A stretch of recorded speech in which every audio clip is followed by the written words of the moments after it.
bien-aimés, c'est une qualité qui nous porte à vouloir le bien d'autrui, à désirer d'aider, de venir au secours à autrui. Alléluia. Aller donner, secourir ceux qui sont dans le besoin. Poser des actes même en dehors de l'église. Aller soutenir ceux qui sont abandonnés. Nous devons poser ces actes-là. Aller rendre visite aux malades. Aller rendre visite aux personnes âgées. Nous ne le faisons plus. Aller rendre visite à ceux qui sont en prison. Combien de fois on l'a fait depuis qu'on est chrétien? Nous craignons de rester en prison en les rendant visite. Ah non? Puisque ceux qui sont gardiens de paix, le soir ils rentrent chez eux quand même. Hein? Donc on a besoin d'exercer la charité, poser des œuvres à la gloire de notre Dieu. Et on dira, ce sont les chrétiens qui ont fait ça. Que notre charité ne manque pas. Que nous puissions exercer la charité vis-à-vis de ceux du monde. En fait, ici, les deux derniers résument le plus grand commandement que Jésus a laissé. Mais tu aimeras ton Dieu comme de toute ton âme, de toute ta force, de toute ta pensée. Mais tu aimeras aussi ton prochain comme toi-même. Notre prochain, il ne s'appelle pas chrétien du tout. Hein. C'est notre prochain. Alléluia. C'est quiconque, il mérite vraiment notre attention, qu'on fasse du bien à ceux du dehors. Quand cet élément est dans notre vie, c'est merveilleux. On a pas mal d'amis aussi, alléluia. On n'est pas une personne isolée, on n'est pas un parfait inconnu, parce que nous posons des actes. Parce que la foi sans les œuvres, dites-moi la suite.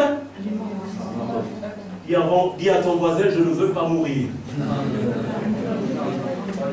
Je ne veux pas mourir parce que la foi sans les œuvres, elle est morte. Dès que ta foi est morte, en fait, tu existes charnellement, mais aux yeux de Dieu, il n'y a pas grand-chose, c'est vide. Sans la foi, sans les œuvres, la foi, elle est morte. Il faut la faire vivre par la charité aussi. Alléluia. C'est sa nourriture pour qu'elle ne meure pas vite. Et qu'elle reste éternellement. Le but, c'est de garder la foi jusqu'au bout. Beaucoup de chrétiens ne viennent plus dans les églises, bien aimé, vous commencez par comprendre. C'est vrai que souvent on dit, c'est la faute de telle personne qui était dans l'église. Mais moi, je vous dis, le vrai problème, il est là. Alléluia. Le vrai problème, il est là. Imagine que tu arrives dans un pays où il n'y a pas un seul chrétien. Tu vas accuser qui? Tu n'accuseras plus personne. Tu seras devant la réalité de ta situation. Et là, tu commences à comprendre qu'en fait, ce n'était pas la faute aux autres. Puisque là, où il n'y a plus de chrétiens, pour me faire du tort, je ne suis même pas moi-même chrétien.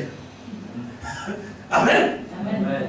Commence à être chrétien même dans les milieux les plus hostiles. Et dire, je suis chrétien, alléluia. Je tiens, même si vous ne m'aimez pas, je vous aime. Même si vous ne me faites pas du bien, moi je vais vous faire du bien. Et là, bien-aimé, ton bouclier se renforce. Et enfin, bien-aimé, l'amour fraternel. Alléluia. Amen. Jean 15, 12. Ceci est mon commandement, aimez-vous les uns les autres comme je vous ai aimé. Nous devons vérifier que nous aimons les autres. Que nous aimons nos bien-aimés. Que nous ne les aimons pas par intérêt. Ce n'est pas parce qu'on veut tirer quelque chose d'eux qu'on les aime. Non, nous les aimons à cause de Jésus, qui nous a tous sauvés. Nous les aimons parce que Jésus les aime. Ceux qui sont aimés de Dieu, il n'y a pas de raison qu'on puisse manifester le contraire. Aimons-nous les uns les autres. C'est merveilleux de pouvoir s'aimer. C'est merveilleux vraiment de pouvoir aimer même ceux qui nous font du tort. Si vous lisez dans Matthieu 5, vous allez voir Jésus qui nous donne un grand enseignement là-dessus. Il dit, vous a été appris que si quelqu'un te fait ceci, toi aussi tu fais la même chose, œil pour œil, dent pour dent. Mais moi, je vais vous dire le contraire, les gars, préparez-vous. Si quelqu'un, il faut prier plutôt pour ceux qui te font du tort, voilà, bénir ceux qui te maudissent, etc. Waouh, quel choc! Nous devons arriver à ce point. Et quand vous lisez le chapitre 5 de Matthieu, à la fin de tout ce que je viens de paraphraser, on dit c'est afin que vous soyez fils de votre Père. Jean 1 au verset 12, mais à tous ceux qui l'ont reçu, la parole leur donne le pouvoir de devenir enfants de Dieu. Enfants de Dieu. Matthieu chapitre 5, si vous le lisez, Si nous pardonnons à ceux qui nous ont fait du tort, nous bénissons ceux qui nous maudissent, ceux qui nous persécutent, nous devenons des fils. Alléluia. Dis là, maintenant tu peux mettre ton costume et ta cravate. Tu es un fils. Tu peux prendre des directives. Alléluia. Tu as l'autorité du fils. Tu es un héritier. Parce que, or aussi longtemps que l'héritier est enfant, dites-moi, il diffère en rien d'un esclave. Pourtant, il est maître de tout, mais c'est les autres qui le commandent. Il est placé sous les tuteurs. Pour sortir de la tutelle de l'ennemi de nos âmes, nous devons apprendre à aimer, à bénir ceux qui nous font même du tort, à prier pour eux, bénir ceux qui nous maudissent. Et alors là, notre bouclier se renforce davantage. Alors je nous propose de prendre ces éléments pour pouvoir avancer, pour pouvoir servir le Seigneur, pour que le jour où Christ viendra enlever son Église, qu'il nous trouve parmi ses enfants, alléluia, parmi son Église, parmi ses milices, comme on chantait à la fois, qu'il nous trouve là, debout, dans la joie, ferme, fondé sur le roc qu'est Jésus-Christ, inébranlable. Il dit, vous ne broncherez point si ces choses sont en abondance en vous. Il dit, vous ne serez pas oisifs. On l'a lu dans le texte de tout à l'heure. Alléluia. L'oisiveté aussi est liée à ces choses. C'est qu'on n'a aucune manifestation de ce que l'Esprit nous donne. Tout ce que l'Esprit nous donne est endormi. Mais quand ces choses se manifestent, on n'est plus oisif. On a envie de servir le Seigneur. Il n'y a qu'un seul désir. Quand un soldat prend son bouclier, c'est de commencer le combat. Alléluia. Ils ne le mettent pas dans la valise. Ils ne le mettent pas dans un placard. C'est qu'on met le combat. Et on avance au nom de Jésus-Christ. Et on remporte des victoires. Des âmes sont sauvées. Alléluia. Parce que nous avons un bouclier. Amen. Alléluia. Amen. Vous savez, si tu n'as pas ça au complet, tu commences à évangéliser quelqu'un. Il suffit qu'il te dise 2 petits mots déplacés. C'est fini, tu tombes. Il t'a injurié, toi aussi tu l'injuries. Fini l'évangélisation, mon ami. Amen. Amen. Il t'a mal regardé, toi aussi tu le regardes mal. Fini l'évangélisation. Il t'a dit un gros mot, toi aussi tu dis un gros mot. Terminé ton évangélisation. Mais avec ce bouclier et tous ces éléments au complet, même si en face il y a une opposition, mais nous savons qu'au nom de Jésus, tout genou fléchira dans les cieux, sur la terre et même sous la terre. Amen. Et toute langue confessera que Jésus est Seigneur. Mais pour cela, il faut avoir ce bouclier. Il faut que ta foi soit protégée par le bouclier de la foi. Notre foi a besoin d'une attention plus particulière que celle que nous lui avons accordée jusque-là. Nous pensons que notre foi, c'est le champion toute catégorie qui n'a plus besoin de rien. On a reçu Jésus, c'est vrai. Mais notre foi a besoin d'être entretenue. Elle a besoin d'être surveillée. Amen. Et tous ces éléments-là, ils ont besoin eux aussi de la foi. Amen. Et la foi, elle aussi a besoin d'eux. Si tu enlèves, c'est-à-dire qu'il n'y a pas l'un sans l'autre. La foi a besoin de ces choses-là, et tous ces éléments que nous voyons ont besoin de la foi pour vivre. Et ils se déplacent ensemble. Bien-aimés, il est temps pour nous maintenant de comprendre que notre marche avec le Seigneur ne consiste pas à venir seulement à l'église, mais à poser des actes à la gloire de Dieu. À rester debout, aller jusqu'au bout avec lui.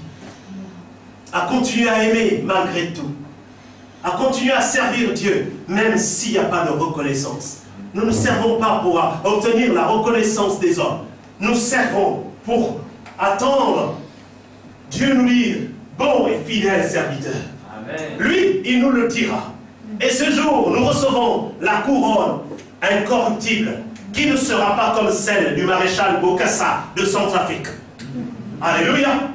Ah oui, vous ne connaissez pas en fait le Bokassa, c'est celui c'était un empereur en République Centrafrique qui a été établi par le soutien de l'Occident, mais il a été aussi renversé par un certain Giscard, que vous connaissez ici. Et lui aussi, comme il a vu que Giscard l'a renversé, il a causé du tort à la deuxième réélection de Giscard. un certain Giscard ici. Il est passé par les journaux ici pour dire, écoutez, ce gars, il m'a renversé du pouvoir en Centrafrique, mais je lui avais donné des diamants. Ça vous dit quelque chose. Alors, la couronne de Bokassa n'a aucune valeur. Il a fini dans la rue, pauvre, sans rien. Lui qui était assis sur un trône de je ne sais pas combien de tonnes de diamants et d'or. Mais celle de Jésus-Christ, c'est une couronne éternelle. Alléluia. Amen. Prenez le bouclier de la foi. Marchez par la foi. Tenez ferme, allez jusqu'au bout. Chantez Alléluia dans votre quartier. J'ai un voisin là où j'habite à côté. Le matin, je crois, le samedi, il met de la musique classique, il met un gros volume. Jusque là, je n'ai pas vu la police arriver. Dis à ton voisin, tu peux mettre la louange toi aussi, donc. Ah, parce que le quartier où j'habite, c'est quand même un quartier respectable. Hein. Mais le matin, il met son truc. Hein. Manuel, tu l'entends? Hein? Ah. Alors, frère, mais les chrétiens ne sont même pas capables de mettre un peu de louange chez eux. Ils ne sont même pas capables de mettre un peu de louange que le voisin entende une autre musique, que cette musique qui les condamne. C'est une musique qui donne la vie, bien-aimé. Et quand j'ai écouté mon voisin faire comme ça, je dis, mais tiens, je vais faire un concert dans ma parcelle. Un concert. Amen. Amen. Ce sera un concert. J'installe tout, je fais un concert dans ma maison. Alléluia. Et je les mettrai un petit bout de papier dans le boîte aux lettres pour dire, vous êtes invités. Amen. Amen. Et ce sera gratuit. Ah, super, à bon compte, un dimanche matin. Amen. Merci Seigneur. Bien-aimé, c'est une joie de savoir que le Seigneur fait son travail en son temps. Ce qu'il a décidé de faire avec toi, il n'y a personne qui l'empêchera. La bénédiction de l'Éternel est sur le point de s'accomplir dans ta vie. Mais équipe-toi pour voir les plus grandes et les plus précieuses promesses de Dieu, selon le texte qu'on a lu, s'accomplir dans ta vie. Ces promesses s'accompliront. Ne laisse pas l'ennemi te perturber. Que Dieu bénisse sa parole. Amen. Alléluia. Amen. Et nous allons nous incliner dans la prière. Si vous voulez bien, nous allons nous lever dans la présence de Dieu et bénir le Seigneur ensemble. Chacun pour sa part, parle à son Dieu. Prions ensemble. Merci Seigneur pour ta fidélité. Merci Seigneur pour ta présence au milieu de nous. Merci Seigneur pour ton amour manifesté. Toi qui nous révèles ta parole. Ta parole est la vérité Seigneur. Donne à chacun de nous de saisir ta parole. Donne à chacun de nous de saisir ta bénédiction. Donne à chacun de nous Seigneur d'avancer par la foi, de marcher par la foi. Seigneur, permets à chacun de nous de développer le bouclier de la foi. Et que notre foi ne soit pas exposée, Seigneur, dans les mains de l'ennemi. Mais que notre foi soit sécurisée, Seigneur, par des fondements spirituels qui descendent du trône de la grâce. Seigneur, je veux bénir ta parole. Et je te rends toute la gloire.